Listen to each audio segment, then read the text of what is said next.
യേശുവിന്റെ നാമത്തിൽ സന്തോഷത്തോടെ സ്വാഗതം ചെയ്തു. ഒരു വിശുദ്ധ ദിവസം കൂടെ ഒരുമിച്ച് കർത്താവിനെ ആരാധിപ്പാൻ കർത്താവ് കൃപ നൽകിയല്ലോ. ഒരാഴ്ച വട്ടം കൂടെ കഴിഞ്ഞ ഒരു മാസക്കാലം ദൈവം വിശുദ്ധരമായി നടത്തി. ദൈവം ചെയ്ത എല്ലാ നന്മകളെ ഓർത്ത് ദൈവത്തിന് നന്ദി പറയുവാൻ നമുക്ക് വകയുണ്ട്. നമുക്കൊരു ഞാനിപ്പോൾ യോഹന്നാന്റെ സുവിശേഷം 21-ാം അധ്യായം അതിന്റെ 12-ാമത് തിരുവചനം നമുക്ക് വായിച്ച് കേൾക്കാം. യോഹന്നാന്റെ സുവിശേഷം 21-ാം അധ്യായം അതിന്റെ 12-ാമത് വചനം. യേശു അവരോട് വന്ന് പ്രാതൽ കഴിച്ചുകൊള്ളുവിൻ എന്ന് പറഞ്ഞു. കർത്താവാകുന്നു എന്ന് അറിഞ്ഞിട്ട് ശിഷ്യന്മാരിൽ ഒരുത്തൻ നീ ആരെന്ന് അവരോട് ചോദിക്കാൻ തുനിഞ്ഞില്ല. ഒരു നിമിഷം കൂടെ ശിരസ്സുകളെ നമിക്കാൻ നമുക്ക് പ്രാർത്ഥിക്കാം. പരിശുദ്ധനായ ദൈവമേ, സ്വർഗ്ഗസ്ഥ പിതാവേ, ഈ നല്ല വിശുദ്ധ ദിവസത്തിന്റെ പകൽക്കാലത്തിനായിട്ട് സ്തോത്രം. യേശു ശിഷ്യന്മാരെ വിളിക്കുകയാണ്, വന്ന് പ്രാതൽ കഴിച്ചുകൊള്ളി എന്ന്. ഇന്ന് പകൽക്കാലവും ദൈവത്തിന്റെ ശബ്ദം കേട്ട് കർത്താവിന്റെ അടുക്കിലേക്ക് വരുന്നവർക്ക് കർത്താവ് പ്രാതലൊരുക്കി കാത്തിരിക്കുന്ന ഒരപ്പനെ ഞങ്ങൾക്ക് ഇന്ന് പകൽക്കാലം തിരിച്ചറിയുവാൻ കർത്താവ് സഹായിക്കണം. അങ്ങടിയങ്ങളോട് കൃത്യമായി സംസാരിക്കുകയും ഇടപെടുകയും ചെയ്യണമേ. യേശുവിന്റെ നാമത്തിൽ തന്നെ. ഹല്ലേലൂയ. യോഹന്നാന്റെ സുവിശേഷം 21-ാം അധ്യായം 12-ാം വാക്യമാണ് നമ്മൾ വായിച്ചത്. യേശു അവരോട് പ്രാതൽ കഴിച്ചുകൊള്ളി എന്ന് പറയുന്നു. കർത്താവ് ഉയർത്തെഴുന്നേറ്റ ശേഷം ശിഷ്യന്മാരെ പ്രാതൽ കഴിക്കുവാൻ ക്ഷണിക്കുന്ന ഒരു കർത്താവ്. യേശു കർത്താവിന്റെ ശുശ്രൂഷയുടനീളം നമ്മൾ നോക്കുമ്പോൾ തന്റെ മക്കളെ കരുതുന്ന ഒരു പിതാവ് തന്റെ കുഞ്ഞുങ്ങളെ കരുതുന്നത് പോലെ കരുതുന്ന ഒരു അനുഭവം. കഴിഞ്ഞ ദിവസം രാത്രിയിൽ സൈഡിന്റെ വാട്സപ്പ് തുറന്ന് ഞാൻ നോക്കി, ഡിലീറ്റ് ചെയ്ത് നോക്കുമ്പോൾ ഓടിച്ച് നോക്കുമ്പോൾ അതിനകത്തൊരു സംഭവം സ്ക്വാഡ് പറഞ്ഞ പോസ്റ്റ് ചെയ്തിരിക്കുന്നത്, ഒരു വീടിന് തീ പിടിച്ചു. പുല്ല് കഴിഞ്ഞ വീടാണ്. ആ വീടിനോട് ചേർന്നൊരു കോഴിക്കൂടും. ആ കോഴിക്കൂടിന് തീ പിടിച്ചു. ആളുകളെല്ലാം തീ പിടിക്കുമ്പോൾ അതിനെ അണയ്ക്കാനുള്ള ബന്ധപ്പാട് ഒരു ഭാഗത്ത് കാണുന്നു. ആളുകളെല്ലാം ഓടി മാറുക, കോഴികളെല്ലാം അതിനകത്തുനിന്ന് ഇറങ്ങി ഓടി. പക്ഷെ ഒരു കോഴി, തള്ളക്കോഴി, കത്തിക്കൊണ്ടിരിക്കുന്ന ആ കോഴിക്കൂട്ടിനകത്തേക്ക് കയറി ചെല്ലുമ്പോൾ 3 കുഞ്ഞുങ്ങൾ മുട്ട വിരിഞ്ഞതും 2 മുട്ടകൾ വിരിയാത്തതും അതിനകത്തുണ്ട്. അതിനൊരു ഒരു ഭാഗത്ത് അങ്ങനെ ഇരിക്കുക. ഈ കോഴി കയറി ചെന്നിട്ട് ചിറക് വിരിച്ച് ആ മുട്ടയുടെയും കോഴിക്കുഞ്ഞിന്റെയും പുറത്തിരും. ആ വീട്ടുകാരുടെ ഇല്ലായിരുന്നു. വീട്ടുകാരെ ബന്ധപ്പാട് കൂടെ വന്നു വെള്ളമൊക്കെ കോരി ഈ തീ അണച്ചിട്ട് ആ വീട്ടുടമസ്ഥൻ അകത്തേക്ക് കയറി നോക്കുമ്പോൾ ആ കോഴിയെ ഇങ്ങനെ പൊക്കിയെടുക്കുമ്പോൾ അത് ഒരുമിച്ച് വന്നു. കോഴി അനങ്ങാതെ നോക്കുമ്പോൾ അത് കത്തിക്കരിഞ്ഞ് ചത്തിരിക്കുക. കോഴി ചിറകിങ്ങനെ വിരിച്ച് ആ കോഴിയെ എടുത്ത് മാറ്റുമ്പോൾ ആ കോഴിയുടെ അടിയിലിരുന്ന ആ കോഴി കുഞ്ഞുങ്ങൾ ഇങ്ങനെ ചലിച്ചു കൊണ്ടിരിക്കുന്നു. യേശു കർത്താവ് എനിക്കും നിങ്ങൾക്കും വേണ്ടി ചെയ്യുന്നത് ഇതാണ്. നാം തകരപ്പെടേണ്ടുന്ന സ്ഥാനത്ത്, നാം ഇല്ലായ്മയായി പോകേണ്ടുന്ന സ്ഥാനത്ത് യേശു കർത്താവ് നമ്മുടെ പാപങ്ങളെ വഹിച്ചുകൊണ്ട് ക്രൂശിന്മേൽ കയറി നാശത്തിലേക്ക്, കെടാത്ത തീയിലേക്ക് പോകേണ്ടുന്ന നമ്മെ നമ്മുടെ പാപത്തിന് പരിഹാരം വരുത്തി നമ്മെ ദൈവരാജ്യത്തിലെ സന്തോഷിക്കെത്തിക്കുവാൻ എന്റെ കർത്താവ് നമുക്ക് വേണ്ടി കാൽവരിയിൽ മരിച്ചു. ആ തള്ളക്കോഴി ആ കുഞ്ഞിനെ കരുതുവാൻ തന്റെ ജീവനെ ഹോമിച്ചതുപോലെ യേശു കർത്താവ് പറയുന്നു, എന്നെ അനുഗമിക്കുവാൻ ഒരുവൻ ഇച്ഛിച്ചാൽ അവൻ തന്നെത്താൻ ത്യജിച്ച് തന്റെ ക്രൂശെടുത്ത് എന്നെ അനുഗമിക്കട്ടെ. യേശു കർത്താവ് നമുക്കൊരു നല്ല മാതൃകയാണ്. യേശു ഉയർത്തെഴുന്നേറ്റ ശേഷം അത് ശിഷ്യന്മാർക്ക് പ്രാതലൊരുക്കി കാത്തിരിക്കുക. 21-ാം അധ്യായം 3-ാം വാക്യം മുതൽ വായിക്കും. ശിമോൻ പത്രോസ് അവരോട്, ഞാൻ മീൻ പിടിപ്പാൻ പോകുന്നു എന്ന് പറഞ്ഞു. ഞങ്ങളും പോരുന്നു എന്ന് അവർ പറഞ്ഞു. അവർ പുറപ്പെട്ട് പടക് കയറി പോയി. ആ രാത്രിയിൽ ഒന്നും പിടിച്ചില്ല.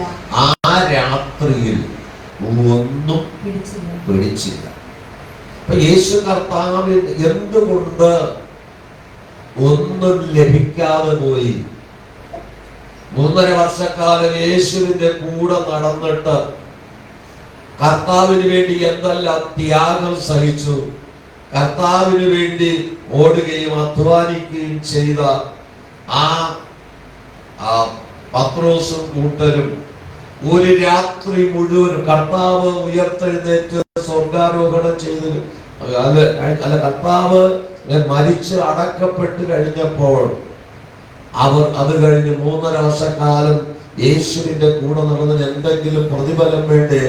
പക്ഷേ അവർക്ക് ഒന്നും ലഭിച്ചില്ല.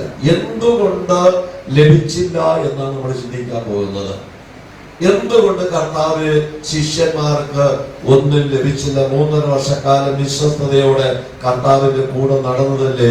ലോകം മുഴുവൻ വിളിച്ചു പറഞ്ഞു, അത് കർത്താവിനൊന്നും ഇവരെ ഒറ്റപ്പെടുത്തുവാനായിട്ടൊക്കെ നോക്കി, അവരെയും കൊല്ലുമെന്ന് ഭയന്ന് അത് വാതിലടച്ച് അകത്തൊക്കെ ഇരുന്ന അനുഭവങ്ങൾ ഉണ്ടായി.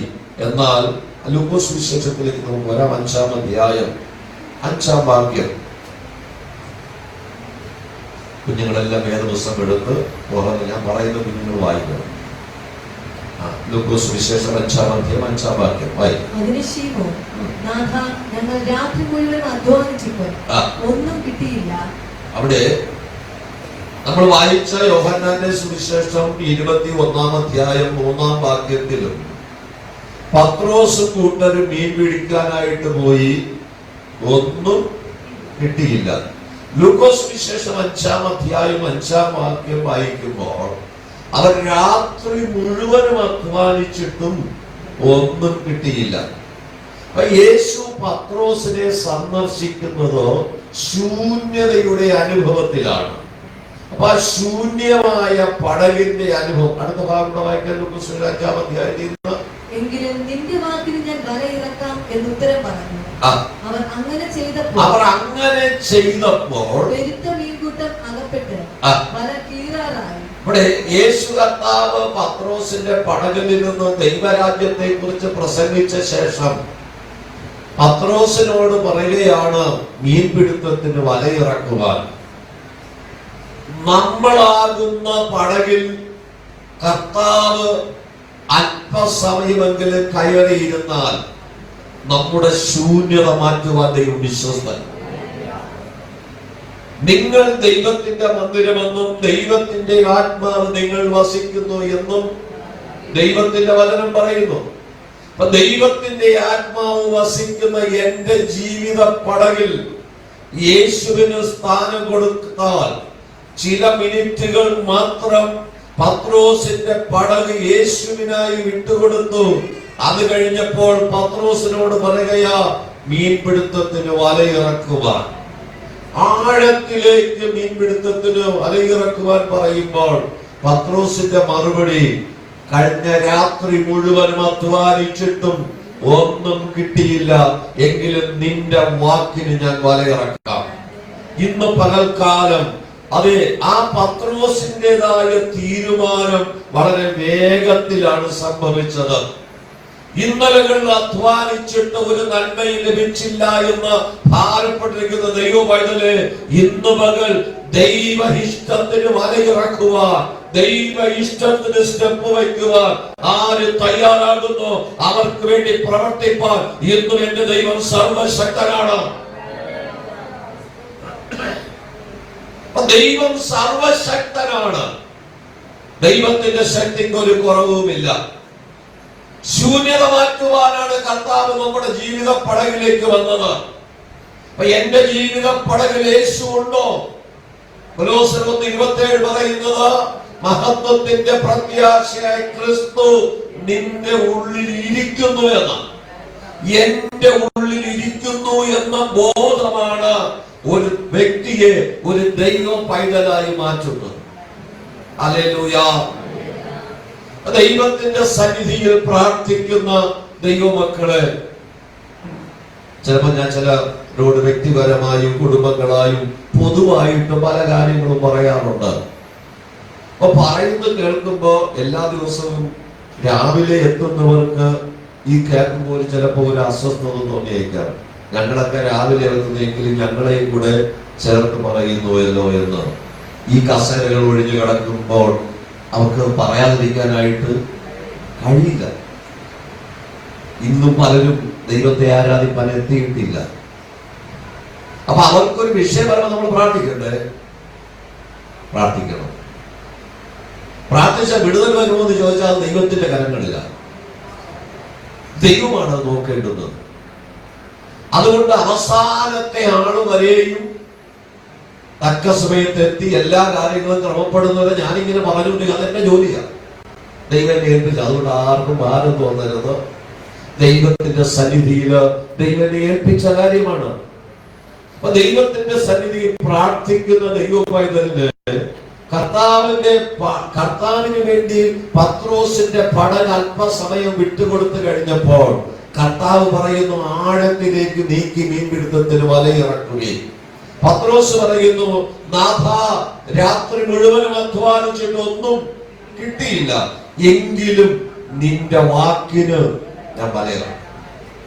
ഇന്നലകളിൽ എന്റെ ബുദ്ധിക്കനുസരിച്ചാണ് ചെയ്തതെങ്കിൽ, എന്റെ കഴിവിനനുസരിച്ചാണ് ചെയ്തെങ്കിൽ, എന്റെ പരിചയത്തിനനുസരിച്ചാണ് ചെയ്തതെങ്കിൽ ഇല്ല, കർത്താവിന്റെ ഹിതത്തിനനുസരിച്ച് നമ്മൾ പ്രവർത്തിപ്പാൻ തുടങ്ങിയാൽ അതിന് മറുപടി ഉണ്ടാകും.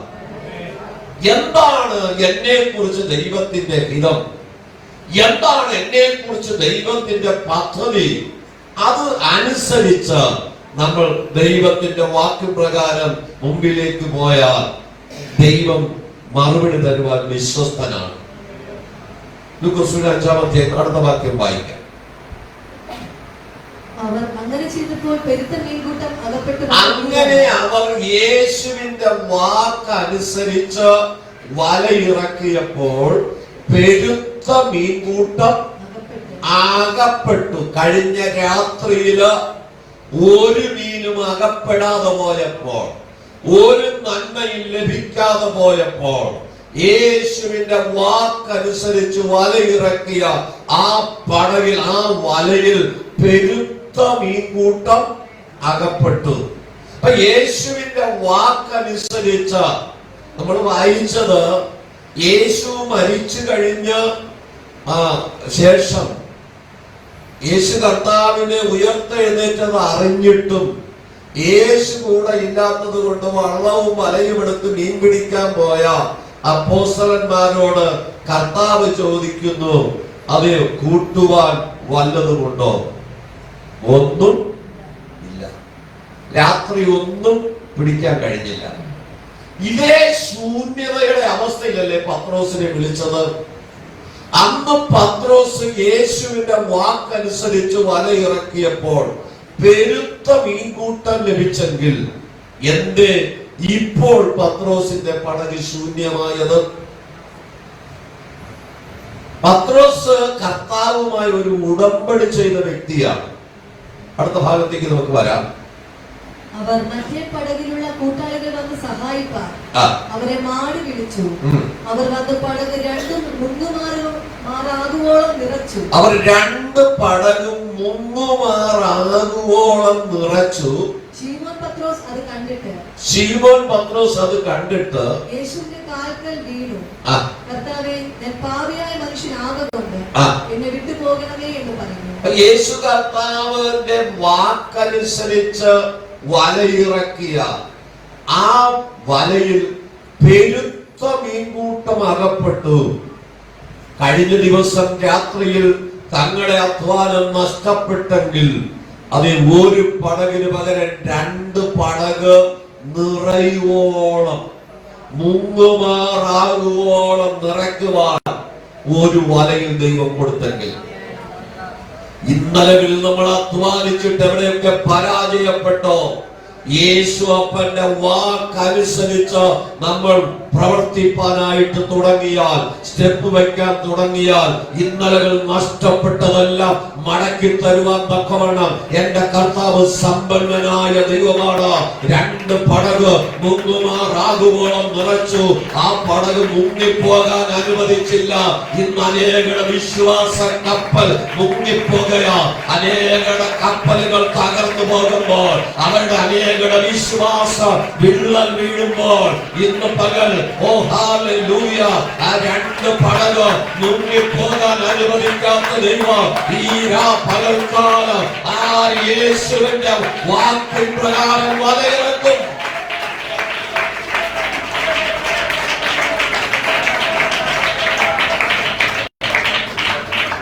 യേശുവിനെ കൂടാതെ അധ്വാനിച്ച രാത്രിയിൽ ശൂന്യതയായിരുന്നെങ്കിൽ, നഷ്ടമായിരുന്നെങ്കിൽ, യേശുവിന്റെ വാക്കനുസരിച്ച ശിഷ്യന്മാർക്ക് നഷ്ടമല്ല, ഇരട്ടി ലാഭമാണ്. ഹല്ലേലൂയ. ഇന്ന് അനേകരുടെ പടക് നിറഞ്ഞു കടലിൽ മുങ്ങിത്താഴുകയാണ്. എന്താ കാര്യം? മുങ്ങുമാറാകുവോളമേ നിറയ്ക്കാവൂ, മുങ്ങാൻ തക്കവണ്ണം നിറയ്ക്കരുത്. തങ്ങളുടെ പടകിൽ കൊള്ളാതെ വന്നപ്പോൾ അടുത്ത പടകിനെയും കൂടെ സഹായിപ്പാൻ അവർ തയ്യാറായി. ഇതെല്ലാം കൂടെ ഒരു പടകിൽ വാരി കയറ്റിയെങ്കിലോ കിട്ടിയതുകൊണ്ട് വല്ല കാര്യമുണ്ട്? ഇല്ല. അപ്പൊ യേശു കർത്താവിന്റെ വാക്കനുസരിക്കുമ്പോൾ നന്മയും അനുഗ്രഹവും വരുമ്പോൾ അത് നമ്മുടെ അയൽവക്കക്കാർ അറിയണം ഈ വീട്ടിൽ അനുഗ്രഹം വന്നു എന്ന്. അവരിലേക്ക് അത് പകരപ്പെടുവാൻ കഴിയണം. അവരും കൂടെ ഈ ദൈവ സ്നേഹത്തിലേക്ക് വരുവാൻ തക്കവണ്ണം ഇടയായി തീരണം. എന്നും പട്ടിണിയും എന്നും വേദനയും എന്നും നിരാശയും നമ്മൾ പറഞ്ഞുകൊണ്ട് നടന്നാൽ ഒരു വ്യക്തിയെ പോലും ദൈവരാജ്യത്തിൽ നേടാൻ കഴിയുകയില്ല. മറ്റുള്ളവർക്ക് അസൂയ തോന്നത്തക്കവണ്ണം ദൈവം നമ്മളെ അനുഗ്രഹിക്കണം. അപ്പോഴാണ് ആ അസൂയ തോന്നുന്ന ആളുകൾ ഈ നന്മ അന്വേഷിച്ചു വരുന്നത്. അവിടെയാണ് ദൈവത്തിന്റെ പ്രവൃത്തി. അപ്പൊ ഇത് കണ്ടിട്ട് പത്രോസ് പറയും, അത് യേശുവിന്റെ കാൽക്കൽ വീണിട്ട് പറയുകയാ, ഞാൻ പാപിയായ മനുഷ്യനാകൊണ്ട് എന്നെ വിട്ട് പോകേണമേ. നമ്മൾ പല പ്രാവശ്യം ധ്യാനിച്ചിട്ടുള്ള വേദഭാഗമാണിത്. പക്ഷെ എപ്പോഴെങ്കിലും ഒരു നന്മ തന്നാൽ കർത്താവ് ഇത് മതിയെന്നാരും പറഞ്ഞിട്ടുണ്ടോ? എനിക്ക് ആവശ്യത്തിന് മതി ദൈവം തന്നു, അതിന് നന്ദി പറയാൻ കഴിഞ്ഞിട്ടുണ്ട്. ഇനി അടുത്ത വീട്ടുകാർക്ക് ഇത് കൊടുക്കണമെന്ന് പറയാൻ കഴിയുമോ? പത്രോസിന് 2 പടക് നിറയെ മീൻ കിട്ടിയപ്പോൾ പത്രോസ് പറഞ്ഞ, കർത്താവേ മതി, നീ എന്റെ വിട്ട്. ഇത് അനുഭവിക്കാനുള്ള യോഗ്യത എനിക്കില്ല. അതാണ് ആ മനോഭാവം. നമുക്കാണെങ്കിൽ 2 പടക് കിട്ടിയ പിന്നെ നമ്മൾ തറയിപ്പോൾ നടക്കാൻ ബുദ്ധിമുട്ടുള്ളവരാ ഇല്ല. അവിടെയും ആ കർത്താവിന്റെ സന്നിധിയിൽ ഞാൻ പാപിയാണ്, ഇത് അനുഭവിക്കാൻ ഒരു യോഗ്യതയും എനിക്കില്ല. നിങ്ങൾ ദൈവമക്കളെ, ഓരോ നന്മകൾ ദൈവം നമുക്ക് തരുമ്പോഴും കർത്താവിന്റെ സന്നിധിയിൽ അതേ താഴുവാനും വിനയപ്പെടുവാനും കഴിഞ്ഞ ബൈബിൾ പഠിപ്പിച്ചൊരു അധ്യാപകൻ പറയുന്ന ഒരു അനുഭവം ഞാൻ ഓർക്കുകയാണ്. അദ്ദേഹം മാർത്താണ്ഡം സ്വദേശിയാണ്. അവിടുത്തെ ഡിസ്ട്രിക്ട് ചെയർമാനായിരുന്ന അന്ന് അദ്ദേഹം പറയുന്ന നല്ല ദൈവഭയമുള്ള, നല്ല രോഗശാന്തി വരവൊക്കെ ഉള്ള ഒരു ദൈവദാസൻ. അദ്ദേഹം പറയും, ഒരു അനുഗ്രഹം എന്റെ തലമേൽ ദൈവം വയ്ക്കുമ്പോൾ ഞാൻ ഒരു പടി കൂടെ താണു കൊടുക്കും. എന്തിനാ? പിന്നെയും അനുഗ്രഹം വയ്ക്കാൻ. കർത്താവ് കൈ എത്തി വയ്ക്കാനായിട്ട് ഞാൻ അനുവദിക്കുകയില്ല. ഒരു അനുഗ്രഹം എന്റെ തലയിൽ വയ്ക്കുമ്പോൾ ഞാൻ അത്രയും കൂടെ താണു. ദൈവത്തെ ആരാധിക്കുന്ന ദൈവമക്കളെ, ദൈവം നമ്മെ അനുഗ്രഹിക്കുമ്പോൾ നമുക്ക് ദൈവസന്നിധി വീണ് കിടന്ന് കരയുവാൻ കഴിയുമോ? താട് വീണ് കരയാനായിട്ട് കഴിയുമോ? ഈ ആഴ്ചയിൽ ഒരു ദിവസം 21 സുഖവാസ പ്രാർത്ഥനയില് ഒരു രാത്രി യോഗത്തിൽ ആരാധനയിൽ സംബന്ധിപ്പാനായിട്ട് കടന്നുപോയി. അന്ന് പ്രിൻസ് തോമസ് എന്ന ദൈവദാസനാണ് പ്രസംഗിച്ചത്. അദ്ദേഹം പ്രസംഗം നേരത്തെ നിർത്തി. ഞാൻ നിർത്തിയെന്ന് ഒരു നിമിഷം മനസ്സിൽ ചിന്തിച്ചു. സാധാരണ 9:30 വരെ പ്രസംഗിക്കുന്ന 9 മണിയോടെ അദ്ദേഹം പ്രസംഗം നിർത്തി. അദ്ദേഹം നമുക്ക് അല്പസമയം പ്രാർത്ഥിക്കാമെന്ന് പറഞ്ഞു. കുടുംബങ്ങളായി വന്നവരെ കുടുംബങ്ങളായി തിരിച്ച് പ്രാർത്ഥിച്ചു, അല്ലാത്തവരെല്ലാം ജനറലായിട്ട് നിന്ന് പ്രാർത്ഥിച്ചു. പ്രാർത്ഥിക്കാൻ എല്ലാവരെയും പറഞ്ഞു. അദ്ദേഹം നമ്മുടെ നടുവിലൊക്കെ വന്നൊന്ന് ഉത്സാഹിപ്പിച്ചിട്ട് അദ്ദേഹം പ്ലാറ്റ്ഫോമിന്റെ അവിടെ പോയി ഇങ്ങനെ നിലത്ത് വീണ് കിടന്ന് പ്രാർത്ഥിക്കുക. അദ്ദേഹത്തിന് അതിന്റെ ആവശ്യമുണ്ടോ? പൗരുഷൻ ടിവിയിലേക്ക് ശക്തമായി ഉപയോഗിക്കുന്ന ദേവദാസനാണ്. ഒരു ദിവസം ഡേറ്റ് ചോദിച്ചാൽ അടുത്ത വർഷത്തേക്ക് ഏതെങ്കിലും ഡേറ്റ് കാണുള്ളൂ. അത്രമാത്രം ശുശ്രൂഷയിൽ വ്യാപൃതനായിരിക്കുന്ന ദേവദാസനാണ്. ആ പ്ലാറ്റ്ഫോമിൽ നിലത്ത് വീണ് കിടന്ന് അദ്ദേഹം പ്രാർത്ഥിച്ചു. ഞാൻ ഇടയ്ക്കൊന്ന് തിരിഞ്ഞ് എഴുന്നേറ്റ് നോക്കി അദ്ദേഹത്തെ കാണാൻ. കണ്ടില്ല. ഞങ്ങൾക്ക് അദ്ദേഹം പോയി കാണുമെന്ന് കരുതി. പക്ഷെ ആ പ്രാർത്ഥനയുടെ ഒരു വലിയ ഒരു ഒഴുക്ക് ആ ആള് മുഴുവൻ നിറഞ്ഞിരിക്കുന്നത് അനുഭവിക്കുവാൻ. എന്നെ കേൾക്കുന്ന ദൈവമക്കളെ, നമ്മുടെ ജീവിതത്തിൽ ദൈവം തരുന്ന അനുഗ്രഹം ഒത്തവണ്ണം നമുക്ക് ദൈവസന്നിധി വിനയപ്പെടാൻ കഴിയുന്നുണ്ടോ? ദൈവസന്നിധി നമുക്ക് താഴുവാൻ കഴിയുന്നുണ്ടോ? പിന്നെയും പിന്നെയും ദൈവത്തിന് അനുഗ്രഹം പകരപ്പെടുവാൻ കഷ്ടതയിലൂടെ, ശോധനയിലൂടെ, പ്രതിസന്ധികളിലൂടെ, മരണത്തിന്റെ വക്കിൽ നിന്ന് വിടുവിക്കപ്പെട്ട ദൈവത്തിന്റെ അഭിഷക്തന്മാരുടെ സാക്ഷ്യങ്ങൾ കേട്ടാൽ അവർക്ക് പറയാൻ കഴിയും, നിൽക്കുന്നത് ദൈവത്തിന്റെ കൃപയാണ്. നമ്മെ ശോധനകളിലൂടെ കടത്തിവിടാതെ ദൈവം നമ്മെ നടത്തണമെങ്കിൽ നമുക്ക് ദൈവസന്നിധി വിനയപ്പെടുക. ഞാൻ സീറോയാണ് ദൈവസന്നിധി സമർപ്പിച്ചു കൊടുക്കുക. ഈ അനുഗ്രഹം കിട്ടിയ പത്രോസ് പറയും, കർത്താവേ, ഇത് അനുഭവിക്കാനുള്ള യോഗ്യത എനിക്കില്ല, ഞാൻ പാപിയായ മനുഷ്യനായതുകൊണ്ട് എന്നെ വിട്ട് പോകണമേ എന്ന് പറഞ്ഞു. അതിന്റെ 9-ാം വാക്യം, അവർക്ക് ഉണ്ടായ മീൻപിടുത്തത്തിൽ അവരോട് കൂടെ ഉള്ളവർക്ക് എല്ലാവർക്കും സംഭ്രമം പിടിച്ചിരുന്നു. ശീമോന്റെ കൂട്ടാളികളായ യാക്കോബ്, യോഹന്നാൻ എന്ന സെബദി മക്കൾക്കും അവണ്ണം തന്നെ. ഇതുവരെ ഇല്ലാത്ത നിലയിൽ ഒരു മീൻ വലയിൽ കയറിയപ്പോൾ പത്രോസിന് മാത്രമല്ല കൂടെയുള്ള സകലർക്കും ഭീതി വന്നു. ഇതുവരെ ഇല്ലാത്തൊരു അനുഭവം. കഴിഞ്ഞ രാത്രി മുഴുവൻ അധ്വാനിച്ചിട്ട് ഒരു നന്മയും കിട്ടാതെ പോയപ്പോ യേശുവിന്റെ വാക്കനുസരിച്ച് വലയിറക്കിയപ്പോ 2 പടക് മുങ്ങുമാറാകുവോളം നിറയപ്പെടുവാൻ ഇടയായിട്ട്, അത് കേട്ടിട്ട് അത് കണ്ടിട്ട് ഭയത്തോടെ ആണ് അവർ നിന്നത്. അടുത്ത വാക്യം, യേശു ശീമോനോട്, ഭയപ്പെടേണ്ട, ഇന്നു മുതൽ നീ മനുഷ്യനെ പിടിക്കുന്നവൻ ആകും എന്ന് പറഞ്ഞു. പിന്നെ അവർ പടകുകളെ കരയ്ക്ക് അടുപ്പിച്ചിട്ട് സകലവും വിട്ട് അവൻ അനുഗമിച്ചു. യേശു പത്രോസിനെ വിളിച്ചത്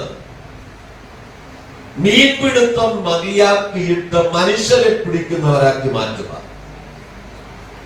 ഞാൻ നിന്നെ മനുഷ്യനെ പിടിക്കുന്നവനാക്കുമെന്ന് വിളി കേട്ട് ഇറങ്ങിത്തിരിച്ച പത്രോസ് പിന്നെയും മീൻ പിടിക്കാൻ പോയപ്പോ അവന്റെ പടക് ശൂന്യമായി. ഒരിക്കൽ ശൂന്യമായിരുന്ന പടകാണത്. ആ പടകിൽ യേശു കയറി ദൈവരാജ്യത്തെ കുറിച്ച് പ്രസംഗിച്ചു. പത്രോസിനോട് പറയുന്നു, ആഴത്തിലേക്ക് നീക്കി മീൻപിടുത്തത്തിന് വലയിറക്കുകയും. പത്രോസ് പറയുന്നു, നാഥ, രാത്രി മുഴുവനും അധ്വാനിച്ചിട്ട് ഒന്നും കിട്ടിയില്ല, എങ്കിലും നിന്റെ വാക്കിന് ഞാൻ വലയിറക്കാം. അങ്ങനെ യേശുവിന്റെ വാക്കനുസരിച്ച് വലയിറക്കിയപ്പോൾ പെരുത്ത മീൻകൂട്ടം അകപ്പെട്ടു. വല കീറാറാകത്തക്കവണ്ണം 2 പടകും മുങ്ങുമാറാകത്തക്കവണ്ണം ആ മീൻകൂട്ടം കിട്ടി. പത്രോസ് പറയുന്നു, കർത്താവേ, ഇത്രയും വലിയ നന്മ അനുഭവിക്കാൻ ഒരു യോഗ്യതയും എനിക്ക് ഇല്ല. പിന്നെയോ, ഞാൻ പാപിയായ മനുഷ്യനായതുകൊണ്ട് നീ നീ എന്നെ വിട്ട് ഈ നന്മകൾ അനുഭവിക്കാനുള്ള യോഗ്യത എനിക്കില്ല എന്ന് ആ മനുഷ്യൻ യേശുവിനോട് തുറന്നു പറയുക. ഭീതിയിലായിരിക്കുന്നവരോട് കർത്താവ് പറയുന്നു, നീ ഭയപ്പെടേണ്ട, ഇന്നു മുതൽ ഞാൻ നിന്നെ മീൻപിടുത്തം നിർത്തിയിട്ട് മനുഷ്യരെ പിടിക്കാൻ വിളിച്ചവർ പിന്നെയും മീൻ പിടിക്കാൻ പോയാൽ പിന്നെയും ശൂന്യത. നമ്മൾ വായിച്ച യോഹന്നാന്റെ സുവിശേഷം 21-ാം അധ്യായത്തിലേക്ക് നമ്മൾ മടങ്ങി വരുമ്പോ 5-ാം വാക്യം വായിക്കും. യേശു അവരോട്, കുഞ്ഞുങ്ങളെ, കൂട്ടുവാൻ വല്ലതും ഉണ്ടോ എന്ന് ചോദിച്ചു. കൂട്ടുവാൻ വല്ലതും ഉണ്ടോ എന്ന് ചോദിച്ചു. ഇല്ല എന്ന് അവർ ഉത്തരം പറഞ്ഞു. യേശുവിനോട് അവർ മറുപടി പറയുകയാണ്, സകലവും വിട്ട് പടവുകളെ കരക്കടുപ്പിച്ച ശേഷം സകലതും വിട്ട് യേശുവിനെ അനുഗമിച്ച മീൻ പിടിക്കാൻ പോയവരോട് അതെ അവർ 21-ാം അധ്യായം 1 മുതലുള്ള വാക്യങ്ങൾ വായിച്ചു വിടാം. അതിനുശേഷം യേശു പിന്നെയും തിബര്യാസ് നഗരത്തിൽ വെച്ച് ശിഷ്യന്മാർക്ക് പ്രത്യക്ഷനായത് ഈ വിധമായിരുന്നു. ശീമോൻ പത്രോസും ദിദിമോസ് എന്ന തോമസും ഗലീലയിലുള്ള കാനായിലെ നഥനയേലും സെബദി മക്കളും അവന്റെ ശിഷ്യന്മാരും വേറെ 2 പേരും ഒരുമിച്ച് കൂടിയിരുന്നു. ശീമോൻ പത്രോസ് അവരോട്, ഞാൻ മീൻ പിടിപ്പാൻ പോകുന്നു എന്ന് പറഞ്ഞു. പത്രോസ് പറഞ്ഞു. ഞങ്ങളും പോരുന്നു എന്ന് അവർ പറഞ്ഞു. പത്രോസിനോടാണ് കർത്താവ് പറഞ്ഞത്, ഇനി നീ മീൻ പിടിക്കാൻ പോകേണ്ട, ഞാൻ നിന്നെ മനുഷ്യരെ പിടിക്കുന്നവനാക്കുമെന്ന്. അങ്ങനെ പടകുകളെല്ലാം കരക്കടുപ്പിച്ചിട്ട് സകലതും വിട്ട് കർത്താവിന്റെ കൂടെ ഇറങ്ങിയതാ. എന്തിനാ? മനുഷ്യരെ പിടിക്കാൻ. വായിക്കട്ടെ, നമ്മള് മത്തായി സുവിശേഷം 16:16 നമ്മൾ വായിക്കുന്നു. മനുഷ്യപുത്രനെ ആരെന്ന് പറയുമ്പോൾ നീ ജീവനുള്ള ദൈവത്തിന്റെ പുത്രനായ ക്രിസ്തുവാണെന്ന് പറഞ്ഞു. പത്രോസ് പറഞ്ഞു, ജഡരക്തങ്ങളല്ല, സ്വർഗസ്ഥനായ പിതാവത്രേ നിനക്കിത് വെളിപ്പെടുത്തിയത്. നീ പത്രോസാകുന്നു, ക്രിസ്തുവാകുന്ന പാറമേൽ എന്റെ സഭയെ പണിയും, പാതാള ഗോപുരങ്ങൾ അതിനെ ജയിക്കയില്ല. സ്വർഗരാജ്യത്തിന്റെ താക്കോൽ ഞാൻ നിനക്ക് തരുന്നു. നീ ഭൂമിയിൽ കെട്ടുന്നു, സ്വർഗത്തിൽ കെട്ടപ്പെടും, ഭൂമിയിൽ അഴിക്കുന്നു, സ്വർഗത്തിൽ അഴിഞ്ഞിരിക്കും. ദൈവരാജ്യത്തിന്റെ അധികാരം പകരപ്പെട്ട, ആ അധികാരം പ്രാപിച്ച, ദൈവരാജ്യത്തിന്റെ വക്താവായി മാറിയ, മനുഷ്യരെ പിടിക്കുവാൻ നിയോഗിക്കപ്പെട്ട പത്രോസ് ആദ്യം പറയുന്നു, ഞാൻ മീൻ പിടിക്കാൻ പോകുന്നു. ഇതാണ് പിന്മാറ്റം. പ്രാർത്ഥിച്ചപ്പോഴേക്കും ആരോ സൂചിപ്പിച്ചു, പിന്മാറ്റം ഒരു രോഗമാണ്, അതിനെ ചികിത്സിച്ച് സൗഖ്യമാണ്. എത്ര പേർ സമ്മതിച്ചു അത്? ഞാൻ പിന്മാറിയത് എന്റെ രോഗമാണ്, അതൊരു രോഗമാണെന്നാണ് ഇന്ന് പ്രാർത്ഥിച്ച് പിന്മാറ്റം രോഗമാണ്. പത്രോസിന്റെ പിന്മാറ്റം ഏത് അവസ്ഥയിൽ നിന്ന്? ദൈവരാജ്യത്തിലെ അധികാരം പ്രാപിച്ചവനാണ്, സ്വർഗരാജ്യത്തിന്റെ താക്കോൽ കൈവശമുള്ളവൻ പറയുന്നു, ഞാനിതാ മീൻ പിടിക്കാൻ പോകും. പിന്മാറ്റക്കാരന്റെ ദൈവത്തിന് ഇഷ്ടമില്ല. അവൻ പോയി അധ്വാനിച്ചു, വല്ലത് കിട്ടിയോ? അടുത്ത വായിക്കാൻ അടുത്ത വാക്യം. അവർ പുറപ്പെട്ട് പടക് കയറിപ്പോയി. ആ രാത്രിയിൽ ഒന്നും പിടിച്ചില്ല. എന്താ പിടിക്കാഞ്ഞേ? 3.5 വർഷക്കാലത്തിന് ശേഷം പടകുമായി കടലിലിറങ്ങിയവരാ. ഒന്നും കിട്ടാത്ത ശൂന്യതയുടെ നടുവിൽ നിന്ന് കർത്താവ് വിളിച്ചത്. ദൈവത്തിന്റെ ശബ്ദം കേൾക്കുന്ന ദൈവമക്കളെ, ദൈവം നമ്മെ വിളിക്കുന്ന ആ ശബ്ദം കേൾക്കണമെങ്കിൽ ചില ശൂന്യതകൾ ജീവിതത്തിൽ വരണം. ആ ശൂന്യത നഷ്ടത്തിനായിട്ടല്ല, നാശത്തിനായിട്ടല്ല, ഇല്ലായ്മയിൽ നിന്ന് സകലത്തെ ഉളവാക്കിയ ദൈവത്തെ മഹത്വപ്പെടുത്തുക.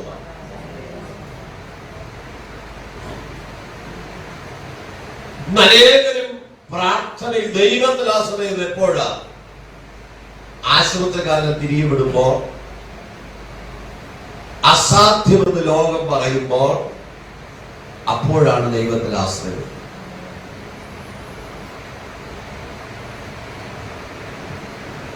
ഒരു ദിവസം ഏകദേശം ഒരു 11:30 മണിയോടെ ഒരു പിതാവ് എന്റെ ഭവനത്തിലേക്ക്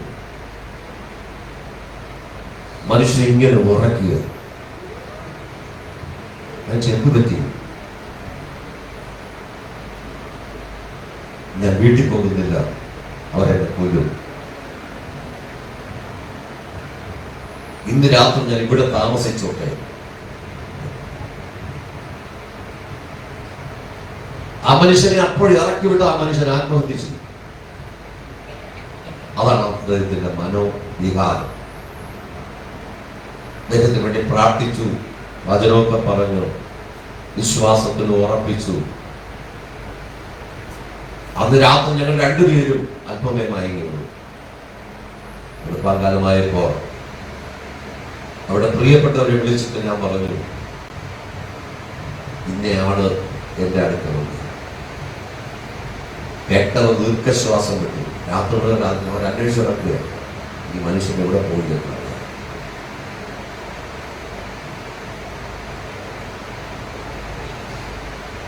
അപ്പൊ ഞാൻ നിങ്ങളുടെ വീട്ടിൽ കൊണ്ടാക്കാം. അദ്ദേഹത്തിന്റെ ബന്ധു വീട്ടിൽ കൊണ്ട് വിട്ടത് കൊണ്ട് അദ്ദേഹം പറഞ്ഞു, ഞാൻ പോകാം. ഇന്നും ആ മനുഷ്യൻ ജീവനോടെ ഇരിക്കുന്നു. തകർച്ചയുടെ വക്കിൽ നിൽക്കുന്ന വ്യക്തികള്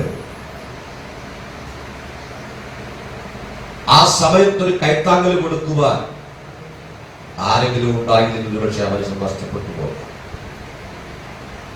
ഇവിടെ പത്രോസ് എടുത്ത തീരുമാനം ശരിയായ തീരുമാനമായിരുന്നില്ല. 3.5 വർഷക്കാലം യേശുവിനോട് കൂടെ എന്തോ വിശ്വാസം ഉണ്ടായി. ഈ യേശുവിനെ കുറിച്ച് എന്താ അവിടെ പ്രതീക്ഷയായിരുന്നത്? എന്റെ കൂടെ നടക്കുന്നതോടെ ഞാൻ പ്രാർത്ഥിക്കാൻ നിർബന്ധിക്കാറുണ്ട്, വചനം വായിക്കാൻ നിർബന്ധിക്കാറുണ്ട്, മുട്ടുമേർന്ന് പ്രാർത്ഥിച്ചിട്ട് ഓരോ കാര്യം ചെയ്യാവുമെന്ന് നിർബന്ധിക്കുന്നത് വിജയഭാസ്കരൊന്നും എല്ലാ കാലവും കാണുകയില്ല. ഒരു പ്രതിസന്ധി വരുമ്പോൾ പതറിപ്പോകാതെ മുട്ടുമടക്കി ദൈവത്തോട് പ്രാർത്ഥിക്കാൻ തക്കവണ്ണം ഓരോ വിശ്വാസിയും പ്രാഗൽഭ്യമുള്ളവരായി മാറും. ഇന്നത്തെ പഠിപ്പിക്കല്ലേ, വെള്ളാപ്പള്ളി ഇരിക്കുമ്പോൾ അന്ന് മുതലേ നമ്മുടെ വിശ്വാസി നമ്മളെ അനുഗമിക്കുന്ന ചിലരുണ്ട്. ഞാനോട് പറയാം, ട്രെയിനിങ് കഴിഞ്ഞ് വന്നവരോടെല്ലാം ഞാൻ പറയാറുണ്ട്, അഭിഷേകം പ്രാപിച്ചവരോട്, നിങ്ങൾക്കൊരു വിഷയം വരുമ്പോൾ, നിങ്ങളുടെ കുഞ്ഞിന് രോഗം വരുമ്പോൾ ആദ്യം ആശുപത്രിയിൽ പോകാനുള്ള അന്വേഷിക്കേണ്ടത് അപ്പനും അമ്മയും മക്കളും ഒരുമിച്ച് ഇരുന്ന കുഞ്ഞിന് വേണ്ടി പ്രാർത്ഥിക്കും. അപ്പന്റെയോ അമ്മയുടെയോ ജീവിതത്തിൽ വന്ന കുറവെന്തെങ്കിലും ഉണ്ടെങ്കിൽ അത് ഏറ്റു പറഞ്ഞ് ദൈവത്തോട് പ്രാർത്ഥിക്കണം ആദ്യം. പിന്നെ ദൈവദാസന്മാരെ വിളിക്കണം. പിന്നെ വേണം ആശുപത്രി കൊണ്ടുപോകാൻ വേണ്ടി വന്നാൽ സാഹചര്യം അന്വേഷിക്കും. അതുകൊണ്ട് അന്നത്തെ വിശ്വാസികൾ പലരും അടുത്ത ഞായറാഴ്ച ആദ്യത്തെ സാക്ഷ്യം പറയുമ്പോൾ ഞാൻ അറിയുന്നത് ആ വീട്ടിൽ കുഞ്ഞിന് രോഗിയായിരുന്നു എന്നും ആ വിടുതൽ വന്ന കാര്യം. ഞാനിങ്ങനെ അന്ന് വിശ്രമില്ല ഓടുന്ന സമയമാണ്. അതുകൊണ്ട് എന്നെ അവർ അറിയിക്കാറില്ല. പ്രാർത്ഥിക്കുന്നത് ഒരുമിച്ചുകൂടി സഹോദരിമാരാണെങ്കിൽ അവര്, സഹോദരന്മാരാണെങ്കിൽ അവര്, 2-3 പേര് ഒരുമിച്ചുകൂടി അവരിരുന്ന് പ്രാർത്ഥിക്കും. അവിടെ വിടുതൽ നടക്കും. സ്വയം പര്യാപ്തതയിലാകണം ഓരോ വിശ്വാസിയും. അതുകൊണ്ട് പാസ്റ്റർ വിളിക്കേണ്ടെന്നോ അറിയിക്കേണ്ടെന്നോ പ്രാർത്ഥിപ്പിക്കേണ്ടെന്നോ അല്ല ഞാൻ പറയുന്നത്. നമ്മുടെ കളം ശരിയാണെങ്കിൽ ദൈവദാസന് അവിടെ ഇരുന്ന് പ്രാർത്ഥിച്ചാൽ നിങ്ങളുടെ ഭവനത്തിൽ ഇവിടെ നടന്നിരിക്കും. നമ്മുടെ ഭവനത്തിനകം ഒരുക്കപ്പെടണം. ജീവിത പ്രയാസങ്ങളും പ്രതിസന്ധികളും വരുമ്പോ, കൊറോണ കാലം നമ്മളെ പഠിപ്പിച്ചില്ലേ? പലരും വിചാരിക്കുന്നു ഒരു കൊറോണ വന്ന് അതുകൊണ്ട് തീർന്നുവെന്നാണ്. ഇല്ല, കർത്താവിന്റെ വരവിന് മുന്നോടിയായി പലതും വരാനുണ്ട്. ഒന്ന് കൈത്താങ്ങാൻ ആരുമില്ലാത്ത സാഹചര്യം വരും. ഞാനൊരു പ്രവാചകനൊന്നുമല്ല, ഞാൻ അങ്ങനെ അവകാശപ്പെടുന്നില്ല. ഇതുപോലത്തെ ആർക്കും അനങ്ങുവാൻ കഴിയാത്ത, ആർക്കും പ്രവർത്തിച്ചുകൂടാത്ത രാത്രി വരുന്നു എന്നാണ് വേദപുസ്തകം വിളിച്ചു പറയുന്നത്. അന്ന് തെരുക്കളിലെ കഥകൾ അടയും, രോദനക്കുരു ഫലിക്കാതെ വരും, മരുന്ന് കഴിച്ചാൽ സൗഖ്യം വരാത്ത മാരക രോഗങ്ങൾ വരും. വ്യക്തിപരമായി ദൈവവുമായി ബന്ധമുള്ള ഒരു ദൈവ പൈതലിനെ ഒന്നുകിൽ കർത്താവ് സ്വർഗത്തിലേക്ക് കൊണ്ടുപോകും, അല്ലെങ്കിൽ സൗഖ്യമാകും. കൊറോണ വന്ന് എത്രയോ പേര് ഭൂമിയിൽ നിന്ന് മാറ്റപ്പെട്ടു. നമ്മുടെ അനേക കുടുംബങ്ങളിലും കൊറോണ വന്നു. ഒരു വ്യക്തി മാത്രമാണ് കൊറോണ വന്നു മാറ്റപ്പെട്ടത്. എനിക്ക് കൊറോണ വന്ന ആദ്യത്തെ ഒരു 3 ദിവസം ഞാൻ എവിടെ കിടക്കുന്നു എന്ന് എനിക്ക് അറിയാൻ പറ്റില്ല. 3-4 ദിവസം ഒരു പോള കണ്ണടയ്ക്കാൻ ഉറങ്ങാൻ കഴിഞ്ഞില്ല. ഭ്രാന്തനെ പോലെയായി ഞാൻ. കൊറോണ അതിന്റെ മൂർധനാവസ്ഥ വന്ന അങ്ങനെയാണ്. ഞാൻ വിചാരിച്ചു ഞാൻ ജീവിക്കുമെന്ന് വിചാരിച്ചില്ല. ഞാൻ കർത്താവ്, നീ എന്നെ ഏൽപ്പിച്ച ശിശുവിനെ പറഞ്ഞാൽ പിന്നെ ഒരു സെക്കൻഡ് കൂടെ അച്ഛയ്ക്കെന്ന് കർത്താവെന്ന് പറഞ്ഞു. ആ കൊറോണ സമയത്താണ് ഏറ്റവും നല്ല ഭക്ഷണം ഞങ്ങൾ കഴിച്ചത്. വാതിൽ തുറക്കുമ്പോ കപ്പക്കൊലയും പഴവും പാലും ഒക്കെ കൂട്ടിക്കൊണ്ട് വെച്ചത്. വിശ്വാസികൾ മാത്രമല്ല, മറ്റുള്ളവർ 10-15 ദിവസം സമർത്ഥമായി ഭക്ഷ്യപാണ്ഡിക വരിക. അതാണ് ദൈവത്തിന്റെ കരുതൽ. ഇന്ന് പകലും ആ ദൈവത്തിന്റെ കാര്യം മുറുകിപ്പോയിട്ടില്ല. എന്തുകൊണ്ട് പത്രോസിന്റെ പടം പിന്നെയും ശൂന്യമായി? എന്തുകൊണ്ട് എന്റെ ഭവനം ശൂന്യമായി? എന്തുകൊണ്ട് ഞാൻ ശൂന്യമായി? നമ്മൾ ചിന്തിച്ചിട്ടുണ്ടോ? കർത്താവ് പത്രോസിനെ വിളിച്ചത് മനുഷ്യരെ പിടിക്കുവാനാണ്. ആ ശബ്ദം കേട്ട പത്രോസ് സകലതും കരക്കടുപ്പിച്ചിട്ട് യേശുവിനെ അനുഗമിച്ചു. ഞാൻ തയ്യാറാണെന്ന് പറഞ്ഞിട്ട് ജീവിതത്തിന്റെ ഏതെങ്കിലും മേഖലയിൽ യേശുവുമായി ഉടമ്പെട്ടിട്ടുണ്ടോ? കർത്താവിന്റെ സ്വയം തീരുമാനമെടുത്തിട്ടുണ്ടോ? ഇന്ന് പകൽ ആ തീരുമാനത്തെ ഓർക്കണം. ആ ഉടമ്പടി മറക്കരുത്. കഴിഞ്ഞ ആഴ്ചയില് ഒരു ഭവനത്തിൽ കടന്നുപോയി. അവിടെ 20 വർഷങ്ങൾക്ക് മുമ്പ് ആ വീടിനെ കുറിച്ചൊരു ദൈവത്തിന്റെ ആലോചന പറഞ്ഞു. ആ വീട്ടുകാരത് മറന്നുപോയെങ്കിലും ആ ഭവനത്തിൽ കാല് ചവിട്ടുമ്പോൾ ദൈവം എന്നെ അത് ഓർപ്പിച്ചു. ഞാൻ പറഞ്ഞപ്പോഴാണ് ആ വീട്ടുകാർ കൊണ്ട് ഓർത്തത്. ദൈവം ഒരു കാര്യം പറഞ്ഞാൽ ദൈവം മറക്കുന്നവനല്ല. അത് ഓർമ്മയുടെ പുസ്തകത്തിൽ എഴുതി വയ്ക്കും. ഇന്ന് പകൽക്കാലം ഞാൻ എടുത്ത തീരുമാനത്തിൽ എവിടെയെങ്കിലും വ്യതിചലിച്ചു പോയോ? ദൈവത്തിന് എന്നെ കുറിച്ചുള്ള പദ്ധതിയിൽ നിന്ന് ഞാൻ വഴുതിപ്പോയോ? എങ്കിൽ നാം ശൂന്യമായി മാറും. ജീവിതത്തിന്റെ സകലത്തെയും വിട്ട് യേശുവിനെ അനുഗമിച്ചവനാണ് ഈ പത്രോസ്. 21-6 വാക്യം. പടകിന്റെ വലത്തുഭാഗത്ത് വല വീശുവിൻ, എന്നാൽ നിങ്ങൾക്ക് കിട്ടും എന്ന് അവൻ അവരോട് പറഞ്ഞു. അവർ വീശി, മീനിന്റെ പെരുപ്പം ഹേതുവായി അത് വലിപ്പാൻ കഴിഞ്ഞില്ല. യേശു സ്നേഹിച്ച ശിഷ്യൻ പത്രോസിനോട് അത് കർത്താവാകുന്നു എന്ന് പറഞ്ഞു. കർത്താവ് ആകുന്നു എന്ന് ശീമോൻ പത്രോസ് കേട്ടിട്ട് നഗ്നനാകയാൽ അങ്കി അവരെ ചുറ്റി കടലിൽ ചാടി. എന്തുകൊണ്ടാ പത്രോസ് പിന്നെയും നഗ്നനാണെന്ന് തിരിച്ചറിഞ്ഞു? നമുക്ക് ആ തിരിച്ചറിവുണ്ടാകും. യേശുവാണ് കരയിൽ നിൽക്കുന്നു എന്ന് ബോധ്യപ്പെട്ടപ്പോൾ പത്രോസിന് യേശുവിന്റെ അടുത്ത് വരാൻ കഴിഞ്ഞില്ല. എന്താ കാര്യം? ഒരിക്കൽ ഇതെല്ലാം വിട്ട് മനുഷ്യരെ പിടിക്കാൻ തീരുമാനത്തോടെ ഇറങ്ങിയവനാണ് പത്രോസ്. ദൈവരാജ്യത്തിന്റെ താക്കോലുമായി പുറപ്പെട്ടവരാണ് പത്രോസ്. ആ പത്രോസ് ദൈവസ്ഥ തീരുമാനത്തിൽ നിന്ന് പിന്മാറിപ്പോയപ്പോൾ പെരുത്ത് മീൻകൂട്ടം കിട്ടിയെങ്കിലും പത്രോസ് കടലിൽ ചാടിയിട്ട് പറഞ്ഞ കർത്താവേ, ഞാൻ നഗ്നനാണ്. ഇന്ന് പകൽ ആ ഒരു തിരിച്ചറിവ് ഒരു ദൈവവേദന വന്നാൽ ആ വ്യക്തി അനുഗ്രഹിക്കപ്പെടും. അടുത്ത ഭാഗം. ശേഷം ശിഷ്യന്മാർ കരയിൽ നിന്ന് ഏകദേശം 200 മുഴത്തിൽ അധികം ദൂരത്തല്ലായകയാൽ മീൻ നിറഞ്ഞ വല ഇഴച്ചും കൊണ്ട് ചെറിയ പടകിൽ വന്നു. കരയ്ക്ക് ഇറങ്ങിയപ്പോൾ അവർ തീക്കനലും അതിന്മേൽ മീൻ വച്ചിരിക്കുന്നതും അപ്പവും കണ്ടു. അവർ കരയ്ക്ക് ഇറങ്ങിയപ്പോൾ മീൻ പിടിക്കുന്ന ആ മീനുമായിട്ട് കരയിലേക്ക് വരുമ്പോൾ കരയിൽ തീക്കനലിൽ ചുട്ട മീനും അപ്പവുമായി യേശു കാത്തു നിൽക്കുക. നമ്മളാണെങ്കിൽ ആ സ്ഥലത്ത് എന്ത് ചെയ്യും? യേശുവിന്റെ മനസ്സ് എത്ര വലുത്!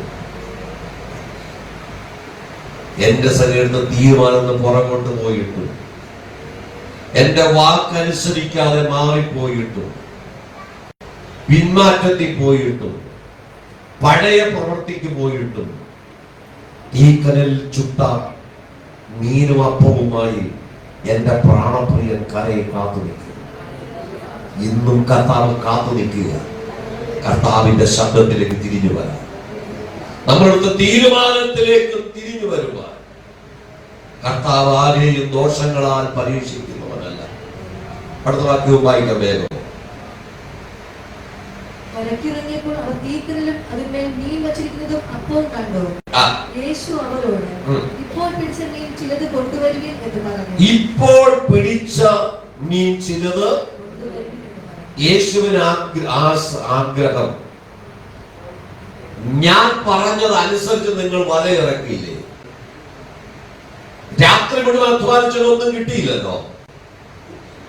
യേശുവിന്റെ വാക്കനുസരിച്ച് വലയിറക്കി കിട്ടിയ ഇപ്പോൾ പിടിച്ചതിനെ ചിലത് കൊണ്ടുവരും.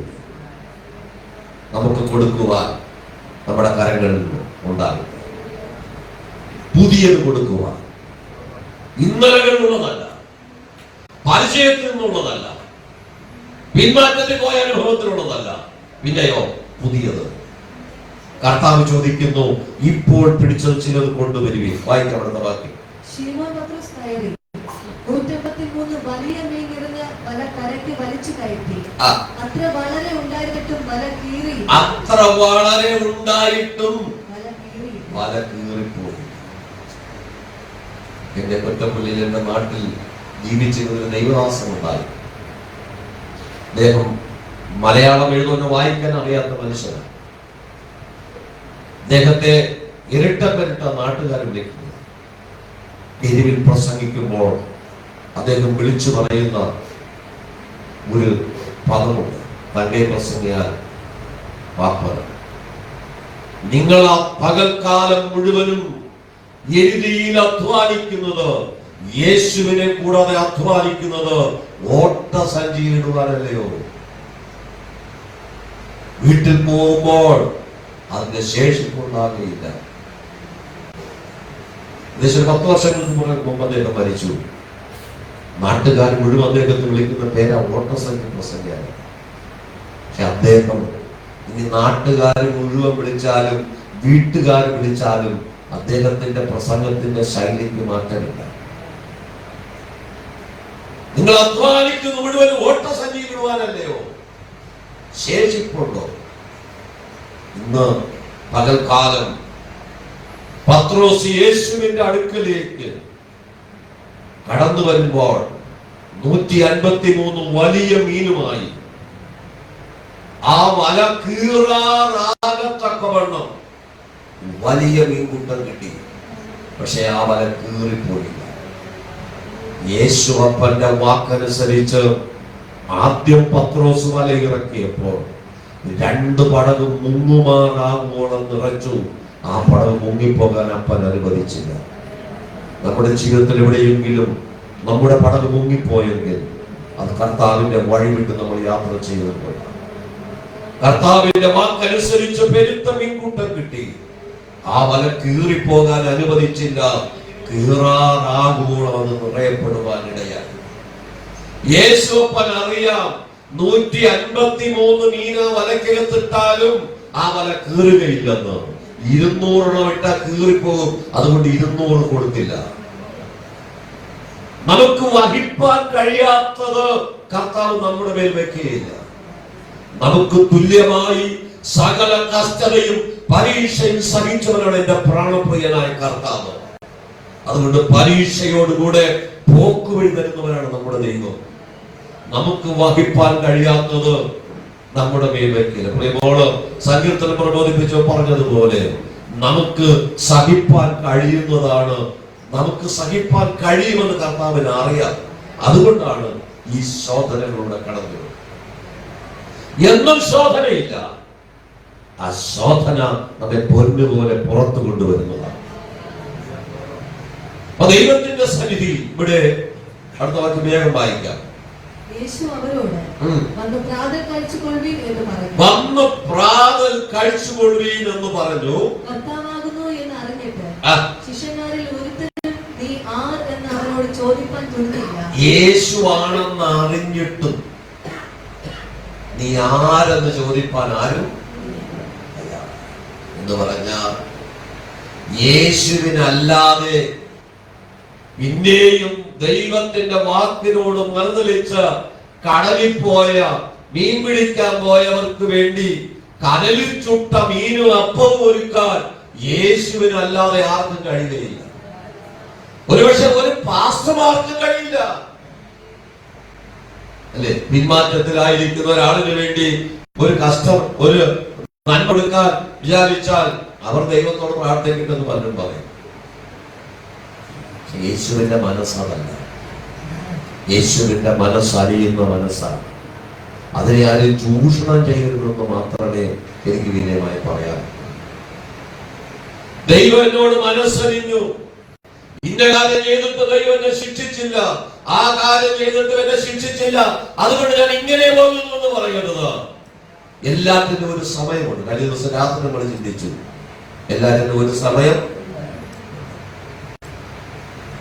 പകൽ അടുത്ത വാക്യം കൂടെ വായിക്കാം. യേശു വന്ന് അപ്പമെടുത്ത് അവർക്ക് കൊടുത്തു. മീനും അങ്ങനെ തന്നെ.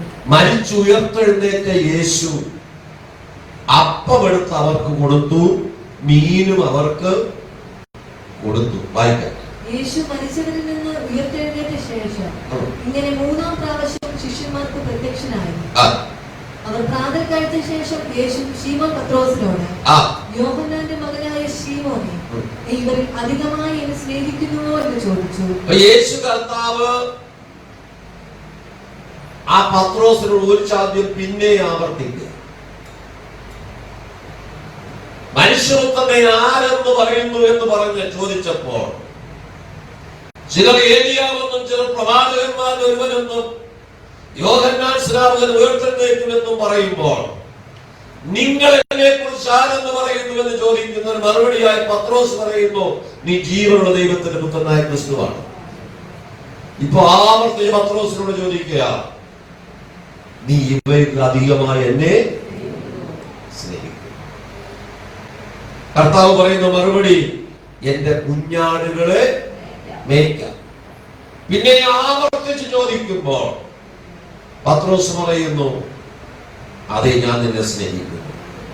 അടുത്ത വാക്യങ്ങൾ പറയുന്നത്, എന്റെ ആടുകളെ പാലിക്കുക. പിന്നെയും യേശു പത്രോസിനോട് ചോദിക്കുമ്പോൾ പറയുന്നത്, എന്റെ ആടുകളെ മേയ്ക്കുക. നീ എന്നെ അധികമായി സ്നേഹിക്കുന്നുവെങ്കിൽ എന്റെ കുഞ്ഞാടുകളെ നീ ആദ്യം പരിപാലിക്കുക. പിന്നെ എന്റെ ആടുകളെ പാലിക്കാനായിട്ട് കഴിയണം. പിന്നെയാണ് എന്റെ ആടുകളെ മേയ്ക്കുവാൻ. ആടുകളെ പരിപാലിക്കുകയും ആടുകളെ മേയ്ക്കുകയും ചെയ്യുന്നത് ഒരേ ഇടയനാണെങ്കിലും രണ്ട് മനോഭാവമാണ്. യേശു കർത്താവ് പറയുന്നു, ഞാൻ തള്ളകളെ പതുക്കെ നടത്തുകയും കുഞ്ഞാടുകളിലെ ചുമലിൽ എടുത്തു വഹിക്കുകയും ചെയ്യും. അതാണ് പരിപാലനം. മേയ്ക്കുക എന്ന് പറഞ്ഞാൽ വടി കൊണ്ട് അടിച്ചോടിച്ച് നല്ല പുറങ്ങളിലേക്ക് എത്തിക്കുക. യേശു കർത്താവ് പത്രോസിന് പുതിയ ദൗത്യം കൈമാറുക. ഒരിക്കൽ പിന്മാറിപ്പോയ ശൂന്യമായ പടകിനെ ധന്യമാക്കിയ ആ പത്രോസ് ദൈവ ശബ്ദം കേട്ട് സകലതും പടകുകളെ കരക്കടുപ്പിച്ച് സകലതും വിട്ട് മനുഷ്യരെ പിടിക്കാൻ ഇറങ്ങിയ പത്രോസ് പിന്നെയും വള്ളവും വലയുമായി പോയി. ആ രാത്രിയിൽ ഒന്നും ലഭിച്ചില്ല. യേശു പറയുകയാണ്, വലതുഭാഗത്തേക്ക് മീൻപിടുത്തത്തിന് വലയിറക്കുക. അവിടെ 153 വലിയ മീൻ കിട്ടി. ആ വല കീറിപ്പോയില്ല. കർത്താവ് ഇന്ന് പകൽക്കാലം എന്നെ നിങ്ങളെ വിളിക്കുക, ഇപ്പോൾ പിടിച്ചത് ചിലത് കൊണ്ടുവരികയും. അത് പറയുമ്പോഴും കർത്താവ് കടലിലിറങ്ങി മീൻ പിടിച്ചതാരും കണ്ടില്ല. പക്ഷെ കടലിൽ ചുട്ട മീനും അപ്പവും കരയിൽ ഒരുക്കി വെച്ചിട്ട് അതിനോട് കൂട്ടുവാൻ ചില മീൻ കൂടെ കൊടുക്കാൻ കർത്താവ് ആവശ്യപ്പെടും.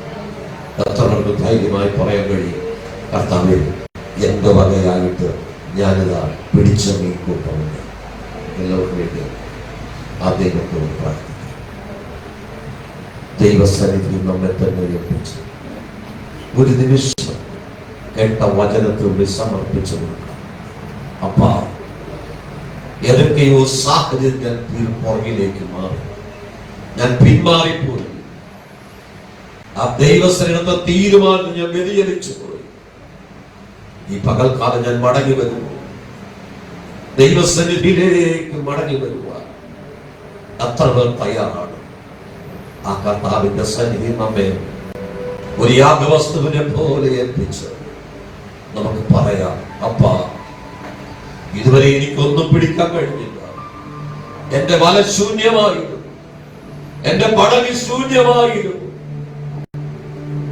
അപ്പന്റെ ആടുകളെ പാലിക്കുക, അപ്പന്റെ ആടുകളെ മേയ്ക്കുക, ആ കുഞ്ഞാടുകളെ പരിപാലിക്കുക. അങ്ങനെ വിളിച്ചു വേർതിരിച്ചു. ആ പത്രോസിന്റെ മേൽ ദൈവത്തിന്റെ പരിശുദ്ധാത്മാവ് ഇറങ്ങി വന്നപ്പോൾ ഒറ്റ പ്രസംഗം കൊണ്ട് 3000 പേർ രക്ഷിക്കപ്പെടുവാനും സ്നാനപ്പെടുവാൻ ഇടയായെങ്കിലും ആ പത്രോസ് കടന്നു പോകുമ്പോൾ പത്രോസിന് നിഴൽ തട്ടി രോഗികൾ സൗഖ്യം പ്രാപിക്കത്തക്കവണ്ണം ദൈവം പത്രോസിനെ ഉപയോഗിച്ചെങ്കിൽ ഇന്ന് പകൽക്കാലം ആര് ദൈവശബ്ദം കേൾക്കും? ആര് ദൈവശബ്ദത്തിന് മുന്നിൽ മടങ്ങി വരാൻ തയ്യാറാണ്? ആരാണ് കർത്താവ്, ഞാൻ കുറവുള്ള വ്യക്തിയാണ്, ഞാൻ തെറ്റിപ്പോയി, ഞാൻ മടങ്ങി വരുന്നു എന്ന് പറയുവാൻ എത്ര പേർ തയ്യാറാണ്? അവർക്ക് വേണ്ടിയാണ് ഇന്ന് പകല് കർത്താവ് കാൽവരിയിൽ തന്റെ പ്രാണനെ വിട്ടത്.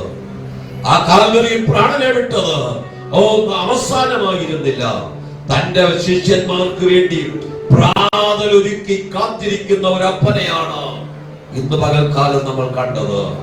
ആ കർത്താവിന്റെ വാക്കനുസരിക്കുക, ആ കർത്താവിന്റെ സന്നിധിയിലേക്ക് ഒന്ന് മടങ്ങി വരുക, ഒന്ന് വിധേയപ്പെട്ടു കൊടുക്കുക. പ്രശംസിക്കുവാനൊന്നുമില്ല. പൗലോസ് എന്ന ഭക്തൻ പറയുന്നു, എനിക്കോ പ്രശംസിക്കുവാൻ കർത്താവിന്റെ ക്രൂശിലല്ലാതെ ഇടവരരുത്. അവനാൽ ലോകം എനിക്കും, ഞാൻ ലോകത്തിന് ക്രൂശിക്കപ്പെട്ടിരിക്കുന്നു. ഇന്ന് പകൽ അവിടുത്തെ അടിപ്പിണരുകളാൽ നമുക്ക് സൗഖ്യം നേടി തരുക, ഇന്നലകൾ നഷ്ടപ്പെട്ടു പോയി തിരികെ തരുക. എന്റെ കർത്താവ് ജയാളിയായി നമ്മുടെ നടുവിലുണ്ട്. ഇന്ന് പകൽക്കാലം കർത്താവ് വിളിച്ചോദിക്കുന്നു, കൂട്ടുവാൻ വല്ലതുണ്ടോ? ഇപ്പോൾ പിടിച്ച ചിലത് കൊണ്ടുവരുക. നിങ്ങൾക്ക് വേണ്ടി ഒരുക്കി വെച്ചിരിക്കുന്ന പ്രാതൽ കഴിച്ചുകൊള്ളി. കർത്താവ് തന്നെ സ്നേഹിക്കുന്നവർക്ക് ഒരുക്കിയിരിക്കുന്നത്, കണ്ടിട്ടില്ലാത്തത്, ചെവി കേട്ടിട്ടില്ലാത്തത്, ഒരു മനുഷ്യന്റെ ഹൃദയത്തിൽ തോന്നിയിട്ടില്ലാത്ത ഏറ്റവും ശ്രേഷ്ഠമായതിനെ എന്റെ കർത്താവ് വിളമ്പുവാൻ നമ്മുടെ നടുവിലുണ്ട്. ആ ഹൃദയങ്ങളെ ഒന്ന് ഏകാഗ്രമാക്കാം. എല്ലാ കണ്ണുകളും അടഞ്ഞിരിക്കട്ടെ. ഇടത്തോട്ടും വലത്തോട്ടും നോക്കണ്ട. ആ സ്വർഗത്തിലേക്ക് നോക്കി നിലവിളിക്കാം. അപ്പാ, ഇന്ന് പകലിന്റെ അവസ്ഥ ദൈവം അറിയുന്നുവല്ലോ. മുന്നോട്ട് പോകുവാൻ കഴിയാതെ വേണം പലതരത്തിൽ അതേ ശത്രു കല്ല് കെട്ടി അടച്ചതുപോലെ എന്റെ വഴി അടയപ്പെട്ടിരിക്കുന്നു. ഇന്ന് പകലൊരു പുതിയ വഴിയെ തുറക്കുവാൻ സമുദ്രത്തിന്റെ ആഴത്തിൽ പുതുവഴിയെ തുറന്ന കർത്താവ് ഇന്ന് പകൽക്കാലം നമ്മുടെ നടുവിലുണ്ട്. ആ കർത്താവിന്റെ സാന്നിധ്യം നമ്മെ ബലപ്പെടുത്തുവാൻ, ശക്തീകരിക്കുവാൻ, അധികാരപ്പെടുത്തുവാൻ ആ കരങ്ങളെ തട്ടി ആ കർത്താവിന് മഹത്വം കൊടുത്ത് ശക്തിയോടെ ഹല്ലേലൂയ.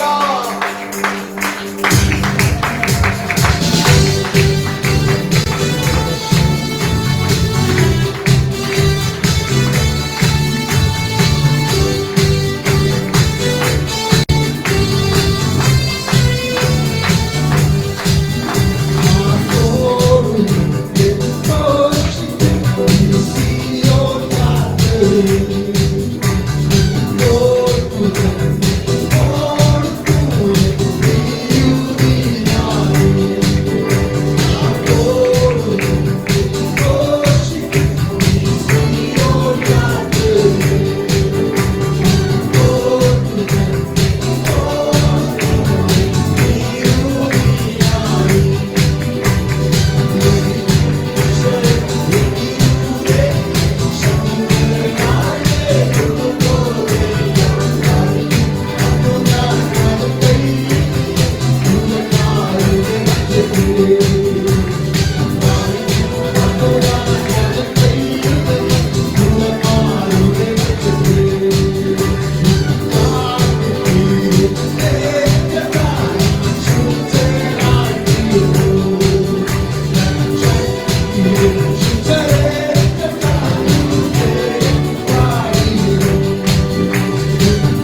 ഞങ്ങളെ കേൾപ്പിച്ച വചനപ്രകാരം ഒരു പുതിയ തീരുമാനത്തോടെ യേശുവിന്റെ സന്നിധിയിലേക്ക് മടങ്ങി വരുവാൻ കർത്താവ് ഞങ്ങൾക്ക് കൃപ നൽകണമേ. കടന്നു വന്ന ഓരോരുത്തരുടെ മേലും ദൈവത്തിന്റെ വലിയ കൃപ പകരണം. ദൈവത്തിന്റെ ആത്മാവ് ഞങ്ങളോട് കൃത്യമായി സംസാരിച്ചല്ലോ. വ്യക്തിപരമായി പലരോട് ദൈവം ഇടപെട്ടല്ലോ. ഞങ്ങളുടെ ശൂന്യത മാറ്റാൻ കഴിയുന്ന ഒരു കർത്താവ് ഞങ്ങളുടെ ജീവിതത്തിലുണ്ട്. ഈ ദിവസങ്ങളിൽ ഞങ്ങളുടെ ശൂന്യതകളെ മാറ്റി സമൃദ്ധിയുടെ അനുഭവത്തെ ദൈവം നൽകണമേ. കടന്നു ഓരോരുത്തരുടെ മേലും ദൈവകൃപ പകരണം. മടക്കയാത്രയിൽ കൂടിയിരിക്കണം. സന്തോഷത്തോടെ സഭവനങ്ങളിൽ പോയി സ്വസ്ഥമായി നിർഭയം വസിച്ച് പിന്നെ ഒരുമിച്ച് കൂടി വരും വരെ ദൈവ തേജസ്സിന്റെ മറവിൽ മറയ്ക്കണം. വചനമാർഗങ്ങളുടെ പാതകളിലെ യാത്രകളില് ആത്മീക ജീവിതത്തിലെല്ലാം ദൈവകൃപ കൂടിയിരിക്കണം. ശാരീരികമായ ബലഹീനതയോടെ വന്നവരെ സൗഖ്യത്തോടെ പറഞ്ഞേക്കും. ഈ ബലത്തോടെ ഞങ്ങളെ അയക്കുകയാണ്. യേശുവിന്റെ നാമത്തിൽ പ്രാർത്ഥനകൾ കേൾക്കും പരിശുദ്ധ പിതാവേ. ആമേൻ. ആശീർവാദം നമ്മുടെ കർത്താവായ യേശുക്രിസ്തുവിന്റെ കൃപയും പിതാവാം ദൈവത്തിന്റെ സ്നേഹവും ആശ്വസിപ്പിക്കുന്ന പരിശുദ്ധാത്മാവിന്റെ മനോഹരമായ സംസർഗവും കൂട്ടായ്മയും കാവലും നടത്തിപ്പും നാം ഏവരോടും നമ്മെ കേൾപ്പിച്ച വചനങ്ങളോടും നാം എടുത്ത തീരുമാനത്തോടും ഭൂലോകത്തിലെ സകല വിശുദ്ധന്മാരോടും കൂടി ഇരിക്കുമാറാകട്ടെ. ആമേൻ. അറുക്കപ്പെട്ട കുഞ്ഞാടിന് മഹത്വം. ഹല്ലേലൂയ, ഹല്ലേലൂയ, ഹല്ലേലൂയ. ആമേൻ. കർത്താവായ യേശുവേ വരേണമേ. സമാധാനത്തോടെ പോകാം. ദൈവം നമ്മെ അനുഗ്രഹിക്കട്ടെ.